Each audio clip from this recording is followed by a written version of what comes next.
Good evening, Matt Wordsworth with ABC News. Clive Palmer has announced he'll repay millions owed to the workers who were made redundant after the collapse of the Queensland nickel refinery 3 years ago.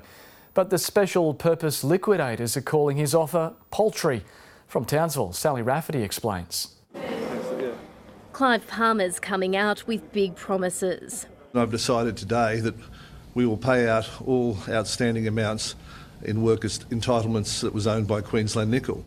About 800 workers lost their jobs when the Yabulu nickel refinery closed in 2016, leaving about $300 million owed to a number of creditors, including workers and local businesses.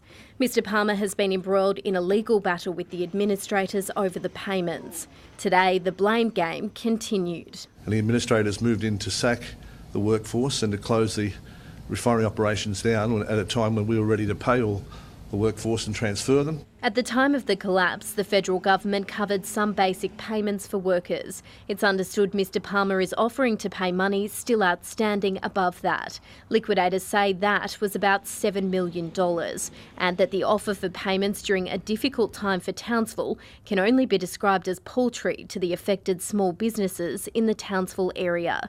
There's a lot of doubt around what Clive Palmer says and what may actually happen, so we would like to see that happen before anyone believes it. It's good for Townsville, it's good for the workers, good for those people that have been hanging out for a long time for their funds.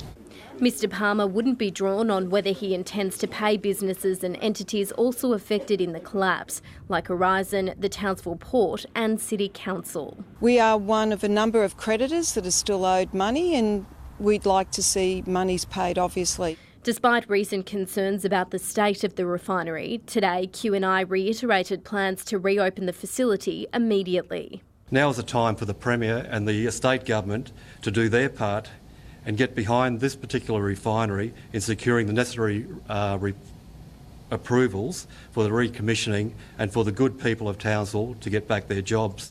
In the 2 years before the collapse of Queensland Nickel, the company donated more than $21 million to the Palmer United Party. For months, Mr Palmer has been running a multi-million-dollar billboard and advertising campaign to promote his party, spruiking plans to contest every seat in the federal election. But he wouldn't be moved on his political aspirations for the seat of Herbert, claiming all will be revealed later this week. Sally Rafferty, ABC News, Townsville.